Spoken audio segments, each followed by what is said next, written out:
In childhood, it's hard to know which of the role models that we have will have the greatest impression on our lives and will in some way help set the course for where we end up. That role model, one of those role models for me was my grandfather, Zaydek, and I would say he was a religious man. And he insisted on teaching me for my bar mitzvah. And he would sit with me every day for about a year before my bar mitzvah and make sure that I could read every single word of the Torah portion of the parsha for my bar mitzvah.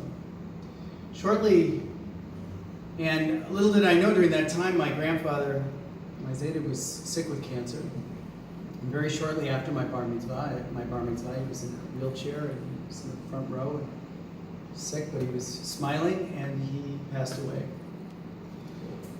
After that, I felt the need to carry on what my grandfather had taught me. And I began teaching kids in the program at my synagogue in Minnesota how to read Torah and how to prepare for their bar mitzvah. And I did it throughout high school. So I did it for about another 6 years. And when I was a senior in high school, I was also doing some private tutoring with kids. And it just happened that one kid, was a kid from Israel, his name was Barak. And Barak was in Minnesota. His parents were doing something there for business, and they were there for a period of time. I was asked if I would come to their home every week and teach him how to read Torah for his bar mitzvah, which he would be doing in Israel. And I did. We worked together for probably about half a year, and he went back to Israel. I kind of forgot about it, but shortly after that, I decided I was going to come to Israel for my first time. I was 18 years old. And I came on a program called Volunteers for Israel.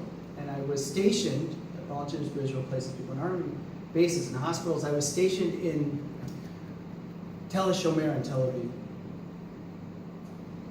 One of the first days I arrived in Israel, I was in a strange situation, a strange country, and I was working in a hospital. I'm walking down the block because in the hospital, and I run into a woman who looks very familiar, and she says to me, "Hi, Yonatan." And I recognized her, and it took me a minute, and then I said, "Oh yeah, I trained your son in Minnesota for his bar mitzvah." And she said to me, "Yes." I said, "Well, tell me, how was the bar mitzvah?" She said, "Well, it's a good thing you arrived in Israel because the bar mitzvah is this weekend." I said, "Where do you live? Where's the bar mitzvah?" "It's in Omer." "Oh, okay."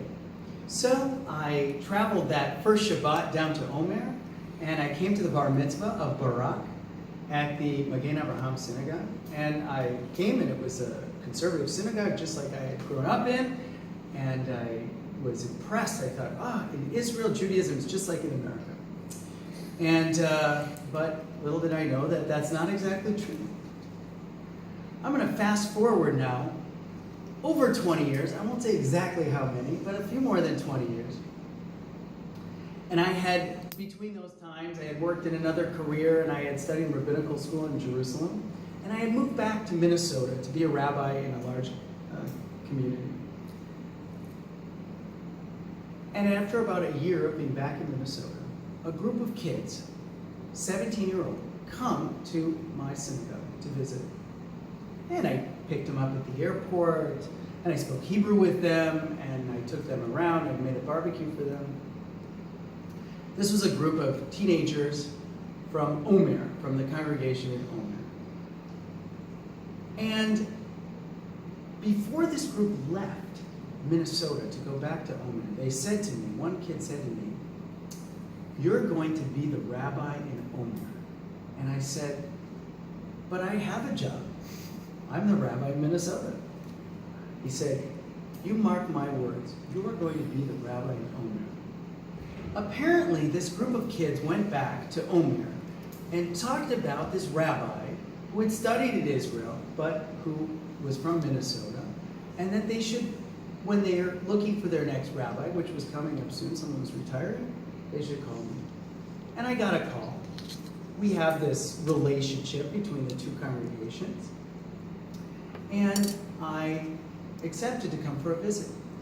And by the end of the visit, the leaders of the congregation said, why don't you come back to Israel and become a rabbi? The conversation continued for some months until we really worked this all out. But that is how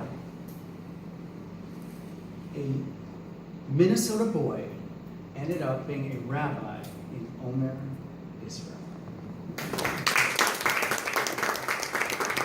There was nothing slapstick about it.